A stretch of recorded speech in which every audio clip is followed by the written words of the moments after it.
And listen, I was born and raised Christian, but I'm not protecting Catholics or Christians here or anything like that. I'm not really religious.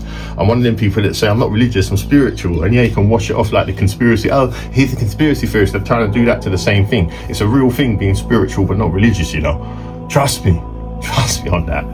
You can be tapped in to source, but not pray in all the ways you've been taught to, and not say the names that you've been taught to as well, because you don't know if those names and prayers are correct. Yeah, the whole basis, the whole thing that you kind of place your life value and belief system in is probably based on truth. I don't doubt that there's something, it speaks to me, and it's probably the one same truth for all of us, whether we're black, white, brown, or whatever religion. That's my take on religion. But this Sharia law business, you've probably seen videos yourself online. I've seen one recently with some kind of imam or something, but a high up one, I can't remember his name, to be honest. He was basically laying it out and just admitting it and saying, yeah, Sharia law is the tool we're going to use to infiltrate the world globally and take over. And he was saying, we used to use the sword of truth literally and behead people and use violence, but now we use the sword politically by influencing and changing laws and legislations in favor of Sharia. Because there's a history of countries enacting Sharia law before they was overthrown, as I said, if you look back. So really and truly, and I see it in my community, every time a pub or a church closes, a mosque is replaced. I have now become the minority in my own local community. And like I say, it's not a racist thing at all, okay?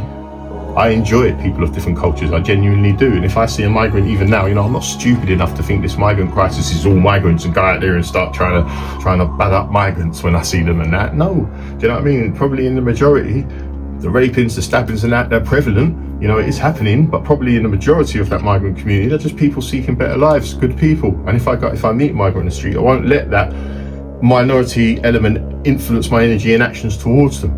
I'll generally always go with love. But ultimately, I've become the minority in my own community, and it's not natural, it's an anomaly, or it should be an anomaly, but it's quickly becoming normality, not just in England, but soon to be everywhere, because this is how they overthrow and create a race that's ultimately more controllable, more dependable. Yeah, once they get this UBI, universal basic income, in place, then they're going to make everyone equal. Yes, it is about equality, it turns out. They want everyone equally poor.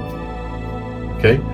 Because then, when you're in a position of, please sir, may I have some more, like little Oliver Twist, you have to do anything the master tells you.